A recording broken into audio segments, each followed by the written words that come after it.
अब जवाई राजा के चरण धोने की रस्म होगी। किंतु ये आर्य कहाँ रह गए?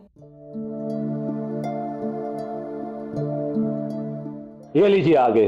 आर्य आइए ना।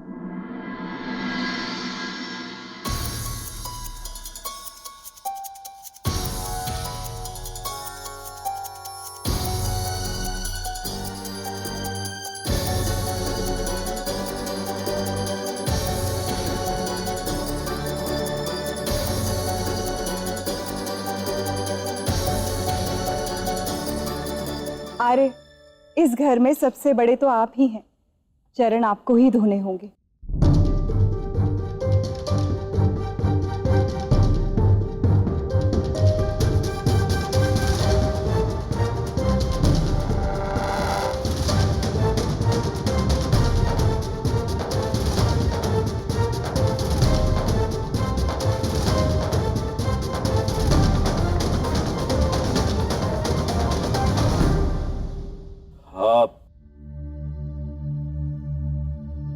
आप सबसे कुछ कहना है मुझे।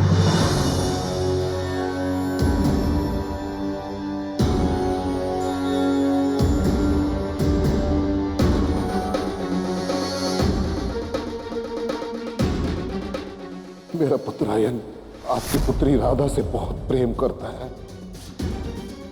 मुझे दिया वचन आपको निभाना पड़ेगा वृषभान जी। आयन और राधा का विवाह करवा दीजिए।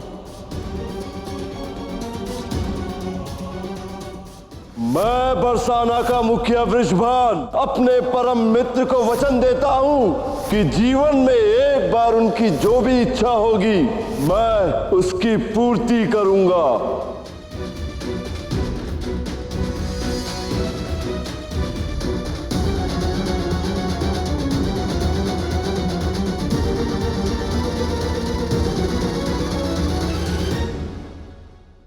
राधा और कृष्ण को यहां बैठे देख ऐसा प्रतीत होता है जैसे लक्ष्मी और नारायण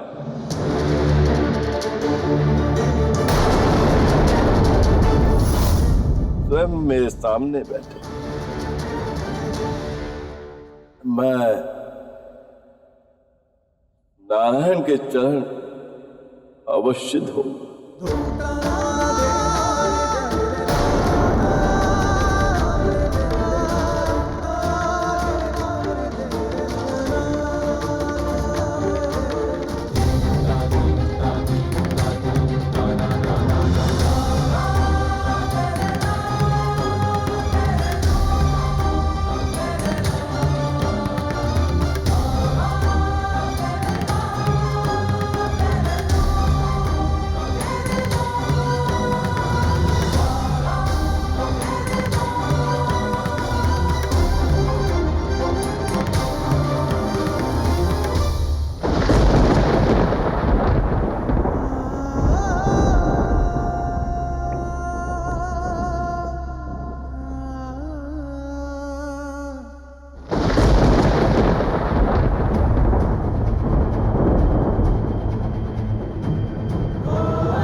अरे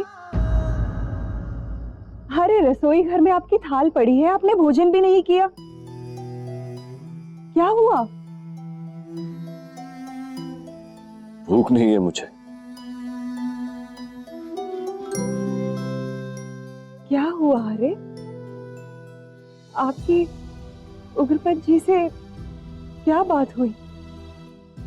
मैं उसी क्षण से देख रही हूं कि आप चिंतित हैं। बोलिए ना अरे, क्या हुआ?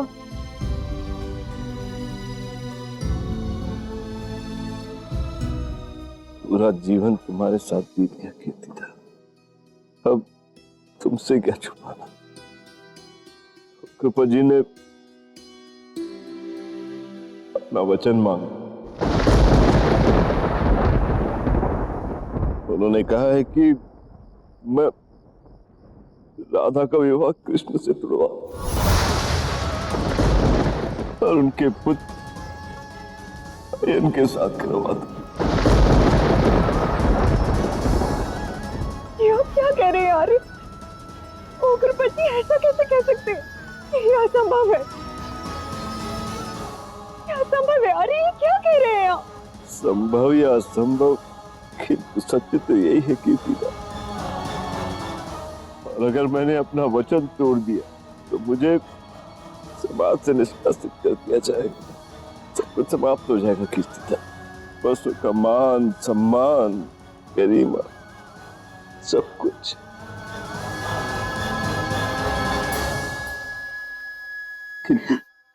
किंतु तुम चिंता मत करना, परिणाम जो होगा देखा जाएगा। मैं राधा को कृष्ण से अलग नहीं होने दूंगा। और मैं जानता हूं तुम यही चाहती हो। हाँ, बस हमारी राधा जीवन भर खुश रहे, हमें और क्या चाहिए? हम खुशी खुशी वानप्रस्थ ग्रहण कर लेंगे और अपना शेष जीवन ईश्वर की आराधना में बिता देंगे।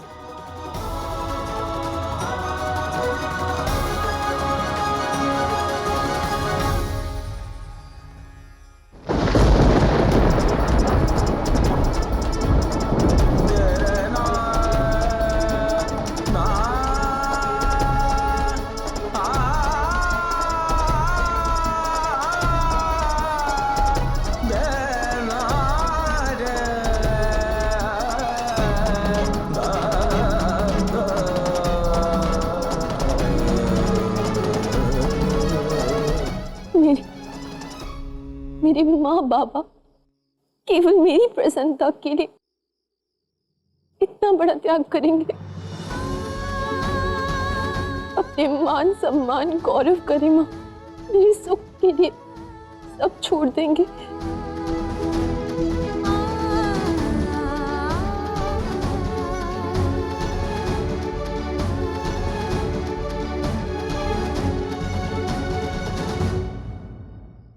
माँ, बाबा, क्या हुआ?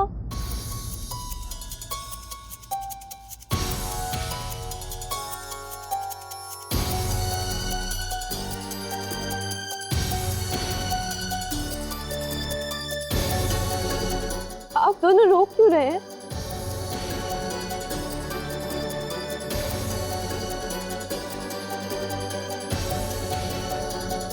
जब बेटी की विदाई का वक्त निकट आ रहा हो, माता पिता के अश्रु निकल ही जाते हैं। राधा, राधा, जिस पुत्री को पाल पोस कर बड़ा किया, जिसके प्रेम में अपना जीवन व्यतीत किया, अब वो हमसे दूर जाने वाली है। तुम ही बताओ, क्या अश्रुओं का आना सहज नहीं है?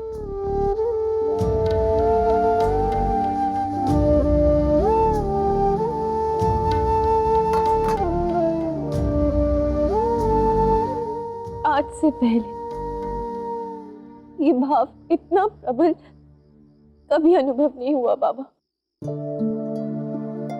कि मैंने आपको अपने माँ बाबा के रूप में पाया। आपकी पुत्री होकर मैं धन्य हो गई। राधा, नहीं राधा, बेटियां पिता के पांव नहीं छूती। नहीं बाबा, आज मत रोकिए। मेरी सबसे बड़ी प्रसन्नता इसी में है।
राधा अब तक आई क्यों नहीं? अरे राधा तो आ जाएगी, लेकिन पहले ये सोचो वर के यहाँ से अभी तक कोई हल्दी लेने क्यों नहीं आया? मैं आया हूं ना।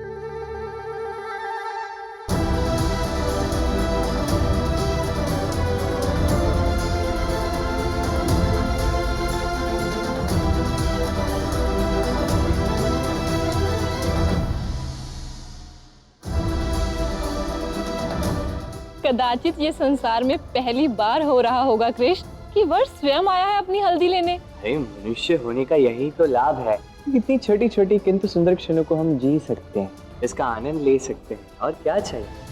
कितना अद्भुत अनुभव है ये। और वैसे भी मैं तो अपने और राधा के विवाह को लेकर तो मैं अति उत्साहित हूँ, मैं तो समझा नहीं सकता। इसलिए मैंने सोचा क्यों ना स्वयं ही हल्दी लेने आ जाऊं। कृष्ण, तुम्हारा यहाँ आना हमें बहुत अच्छा लगा, और इससे भी अधिक अच्छा लगा कि तुम दाऊ को साथ लेकर आए हो। और हमारे यहाँ वर के भाई को भी हल्दी लगती है। निश्चिंत होकर हल्दी लगाओ, अगली बारी इन्हीं की है। देखो, इस बार मैं तुम सभी को पहले ही चेतावनी दे रहा हूं। यदि इस बार मेरे साथ किसी भी प्रकार की कोई भी हंसी ठिठोली करने का प्रयास भी किया तुम सबने, तो तुम सबको मैं ऐसा दंड दूंगा कि उसके पश्चात तुम सब मुझे देखने का भी साहस नहीं कर पाओगे। अच्छा। ये सब तो ठीक है, किंतु मेरी राधे कहाँ है?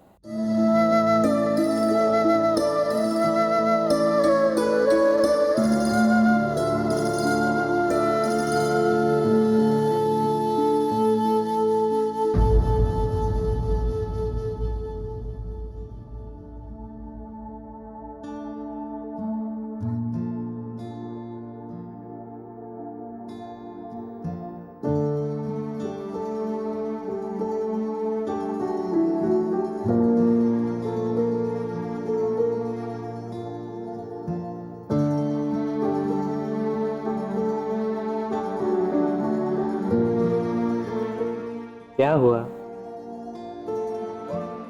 कुछ नहीं कृष्ण,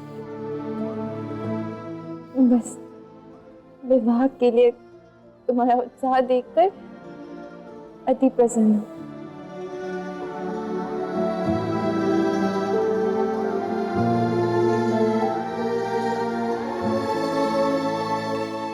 तुम्हारी वाणी कुछ कह रही है, तुम्हारी आंखें कुछ और ही दिखा रही हैं।